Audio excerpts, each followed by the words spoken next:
Good morning students. Good morning to all of you.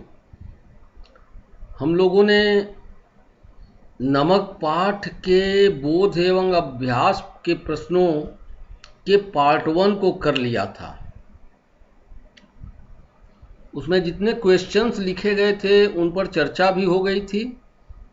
उम्मीद करते हैं कि आपने उनको कर लिया होगा। आगे हम शेष प्रश्नों को आज देखते हैं। ओके। हाँ, क्वेश्चन नंबर 10 9 हम लोग पहले कर चुके हैं। क्वेश्चन नंबर 10, जब साफिया अमृतसर के पुल पर चढ़ रही थी तो कस्टम ऑफिसर निचली सीढ़ी के पास सिर झुकाए चुपचाप क्यों खड़े थे?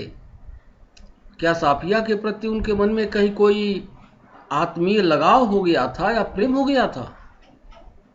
यह भी हो सकता है। और दूसरी बात क्या है कि चुपचाप खड़े रहने का कारण साफिया का व्यक्तित्व और उसका स्वभाव था। वह साफिया के मन की कोमल भावनाओं और संवेदनाओं के बारे में सोच रहे होंगे, उसके सांप्रदायिक एवं धार्मिक सद्भाव के बारे में सोच रहे होंगे। यह भी सोच रहे होंगे कि काश दोनों देशों के बीच सरहदें मिट जाती और लोग अपने प्रियजनों से मिल पाते हैं। ये सब रीजन हो सकता है। सीढ़ी के पास सिर झुकाकर आदमी मिले हुए व्यक्ति से प्रभावित होने के बाद ऐसा सोचता है। तो मिले हुए व्यक्ति के स्वभाव में जो विशेषताएं होती हैं उनको सोचता है, उनको लेकर के विचार करता है। नेक्स्ट, लाहौर अभी तक उनका वतन है, मेरा वतन ढाका है जैसे उद्गार किस सामाजिक यथार्थ को संकेत करते हैं? सामाजिक यथार्थ क्या है कि लाहौर अभी उनका वतन है, ढाका मेरा वतन है, मेरा वतन तो लाहौर है। इस तरह के उद्गार मूल वतन के प्रति प्रेम को उजागर करते हैं। मूल वतन के प्रति प्रेम को उजागर करते हैं। आप देखते हैं कि भारत पाक विभाजन के बाद से ही अमृतसर में रहने वाली सिख बीबी आज भी लाहौर को अपना मूल वतन मानती हैं और वहां से लाहौरी नमक मंगवाती हैं। पाकिस्तानी कस्टम अधिकारी आज भी दिल्ली को अपना मूल वतन मानता और जामा मस्जिद की सीढ़ियों को सलाम करता है। पाकिस्तानी कस्टम अधिकारी। और भारतीय कस्टम अधिकारी नाम क्या है? सुनील दास गुप्त, ढाका को अपना मूल वतन मानते हैं और वहां के डाव को, डाव मतलब नारियल पानी को याद करते हैं। ये सारी बातें मूल वतन के प्रति लगाव और जुड़ाव को दर्शाती हैं। वास्तव में व्यक्ति कहीं भी रहे, किसी भी स्थिति में रहे, अपनी जमीन और वहां के नमक पानी को वह नहीं भूल पाता है। मूल वतन के प्रति कोमल भावनाएं और संवेदनाएं हमेशा उसके दिल में बसी रहती हैं। यह सामाजिक यथार्थ है। ओके। नेक्स्ट क्वेश्चन देखिए। मानचित्र पर एक लकीर खींच देने भर से जमीन और जनता नहीं बढ़ जाती? उचित तर्कों और उदाहरणों के जरिए इसकी पुष्टि कीजिए। मानचित्र पर लकीर खींचना मतलब देशों का विभाजन, सरहदें, सीमाएं खींच देने से जमीन और जनता नहीं बढ़ जाती। जमीन तो इधर की उधर, इधर की इधर, उधर की उधर बढ़ ही जाती है। लेकिन यहाँ जमीन का मतलब क्या है? यहाँ जमीन का मतलब है लोगों का रहन सहन, उनका खान पान, बातचीत करने के तौर तरीके नहीं बदलते हैं। यह जमीन का न बदलना है, जमीन का न बंटना है। बाकी भौतिक दृष्टि से देखा जाए तो जमीन तो बट ही जाती है। सरहदें बना देने पर इधर की जमीन इधर हो जाती है, उधर की जमीन उधर हो जाती है। लेकिन यहाँ जमीन का मतलब क्या है? जमीन का मतलब लोगों के रहन सहन का तौर तरीका जो है, बातचीत का तौर तरीका है, खान पान का जो तौर तरीका है, उसमें बदलाव नहीं आता है।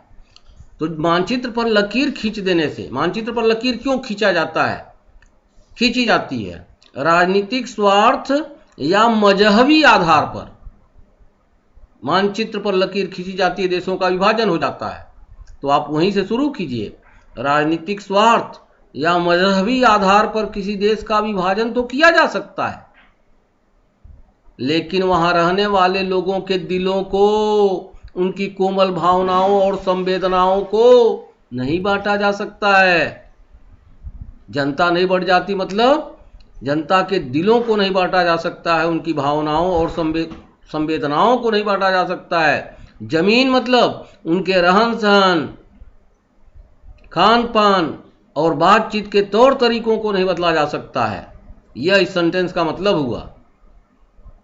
उदाहरण दिखा दीजिए। उदाहरण के लिए भारत पाक विभाजन के बावजूद भी हम देखते हैं कि आज भी दोनों देशों की जनता के दिलों में एक दूसरे के लिए मोहब्बत का नमकीन स्वाद घुला हुआ है।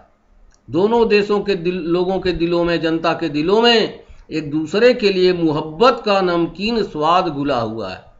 मोहब्बत का नमकीन स्वाद मतलब एक दूसरे के प्रति प्रेम, सद्भाव, भाईचारा, आत्मीयता, ये सब लगाव की बात है। प्रेम, भाईचारा, लगाव, सद्भाव, जितनी अच्छी चीजें हैं वह है नमकीन स्वाद। आज भी लोगों में अपने मूल वतन के प्रति प्यार बना हुआ है। यही कारण है कि सिख बीबी लाहौर को, पाकिस्तानी कस्टम अधिकारी दिल्ली को और भारतीय कस्टम अधिकारी ढाका को आज भी अपना मूल वतन मानते हैं। एक लकीर खींच देने से जमीन और जनता नहीं बढ़ जाती। हाँ, देशों का विभाजन हो जाता है। तो आपने बताया, और विभाजन क्यों होता है? राजनीतिक स्वार्थ और मजहबी आधार, यह जरूर ध्यान दीजिएगा। राजनीतिक स्वार्थ एवं मजहबी आधार पर किसी देश का विभाजन तो किया जा सकता है, लेकिन वहां रहने वाले लोगों के दिलों को, उनकी कोमल भावनाओं को, संवेदनाओं को नहीं बांटा जा सकता है। उनके रहन सहन, खान पान और बातचीत करने के तौर तरीकों को नहीं बदला जा सकता। ये सब चीजें हैं। नेक्स्ट है, किसका वतन कहाँ है?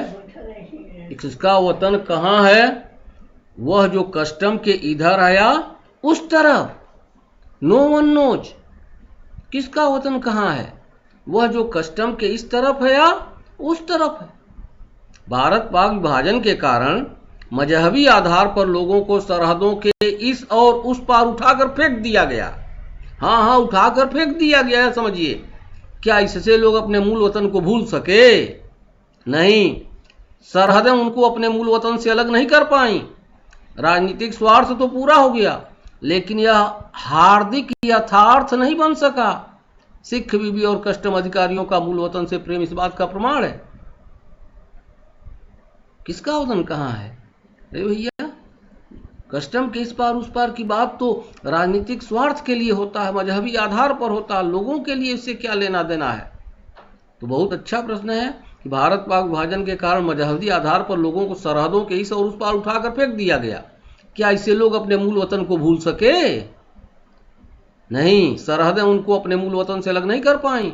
राजनीतिक स्वार्थ तो पूरा हो गया, लेकिन यह हार्दिक यथार्थ नहीं बन सका। सिख बीबी और कस्टम अधिकारियों का मूल वतन से प्रेम इस बात का प्रमाण है। नेक्स्ट क्वेश्चन, नमक कहानी में भारत व पाक की जनता के आरोपित भेदभावों के बीच मोहब्बत का नमकीन स्वाद घुला है। आरोपित भेदभाव, भारत और पाक की जनता के बीच जो भेदभाव हैं, they are created by our leaders. आरोपित भेदभाव हैं, उनकी वजह से नहीं है। तो आरोपित को समझिए। भारत पाक जनता के बीच जो भेदभाव हैं, वास्तव में वे दोनों देशों के हुक्मरानों द्वारा थोपे गए भेदभाव हैं, जिनके पीछे उनका राजनीतिक स्वार्थ है।